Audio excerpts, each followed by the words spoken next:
Hey folks, Joel with Rising Phoenix Outdoors YouTube channel, and I am here because it's been about 30 days, yes, 30 days, since I filmed my last episode, and I had mentioned a 30-day work knife challenge, an everyday carry, and yeah, so I did it.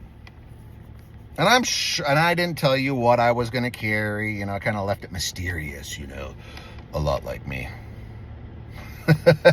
Anyway, you've seen this knife before. Your dad might have had one, your grandpa might have had one, your grandfather more than likely had one. They're still in business, they're still making knives, they're iconic, they're classic, and the manufacturer is fantastic. More on that in just a little bit, but here it is. You might recognize it. Oh, it's in the sheath. Yeah. Oh, gave it away. Yep. The 110 right there. The buck on the front. Yep. You talking about the Buck 110. Be right back. Ah, yes. The year was 1963. Al Buck came out with a new knife. This one, the Model 110. Oh, you've seen them around. I mean, everybody has seen a Buck 110. They've also seen a Buck 119. As a matter of fact, when I was growing up, every knife that I ever saw was a Buck knife. I had no idea that that was the manufacturer. I just thought it was like, oh, it's used for hunting. There you go. That's right. Smart as a kid. Not so much today. But as I grew up and, got older, the Buck always had kind of a weird, how can I say it? I really didn't like them. I thought they were cheap, even though I never held one. Yes, I was very negative about them. And then got this, and I've had this for a little bit, but right out of the box, it was sharp. Everything locked up on it. It was solid. I mean, see if I can open this one-handed without cutting myself. Oh, I did it. Did you hear that? That click? That's the most solid sounding lock back I've ever heard. Ever. About a 3.7 inch 5-blade, 420 hard carbon steel, and what I guess is that Buck does their own heat treatment. You got brass bolsters, you got ebony wood handles here, and it's solid. It's not too heavy, it's not too light, but where this thing actually shines is in the cutting. Now, I own two Buck knives. I own this one, and I own a Model 119. Sorry, 119. And both of them, right out of the box, I didn't have to do anything to them. Sharp, sharp, sharp. And to be cliche, man, every time I would cut something at work, this thing, it just sliced through it like butter. Right?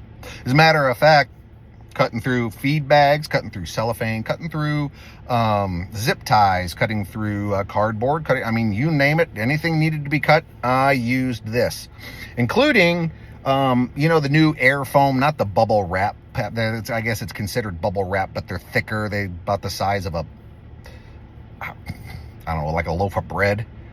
I would lay those things out when we got shipments. I would lay those things out on our glass display case. I would just set this on there and then run it right across.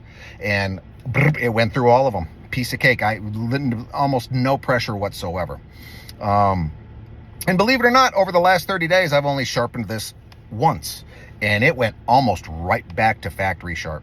Now, yes, I did say I was using it on the glass, so I would put it down like that and run it across. It did get dull there. It did. And that's what I expect. That it's a knife, it's a tool. Okay, it's going to dull. You have to be prepared to sharpen it. But the first time I sharpened this was literally, let's say, it's not quite 30 days yet, so 25 days in. I said, okay, I'm just want to sharpen it and see what it's going, so I can report back to my viewers. Yep. But Buck, I apologize for not buying your products sooner, because this and that 119, phenomenal. Solidly built. Of course, I'm not asking this knife to do anything that it can't do. I'm not going to chop down a giant redwood with it.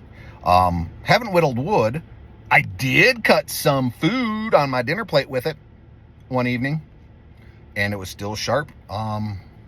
There's probably a germaphobe out there right now, and I know one who's going, you used that knife at work at a feed store, and all you cut your meat with it? Oh my God. Who knows? But it works. And if you're in a survival or a bushcraft situation, guess what? You know you're going to do it. You're going to whittle wood. You're going to split wood. I don't think you'd baton with it, but guess what? You're going to use it as a kitchen knife too. As a matter of fact, you should probably keep one on you all the time because you know how sharp those steak knives in your butcher block are. It works. It's a useful tool, well designed in 1963 by Al Buck, and honestly, I like it.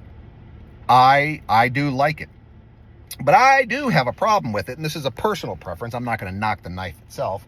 I don't particularly like to carry folding knives that don't have a pocket clip. I call them folders, right? Yeah. Well, I know there's somebody out there right now going, well, they do make one. You know that, right? Yes, I do. It's a little thinner, but I wanted the original. I wanted the Buck 110, just like I wanted the Buck 119. Why? Because they're iconic. Yes, I said iconic.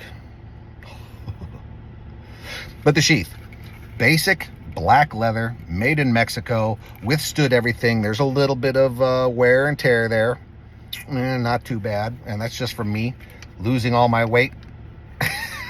Yeah, 38-inch waist when I moved back to Texas. It's now a 34.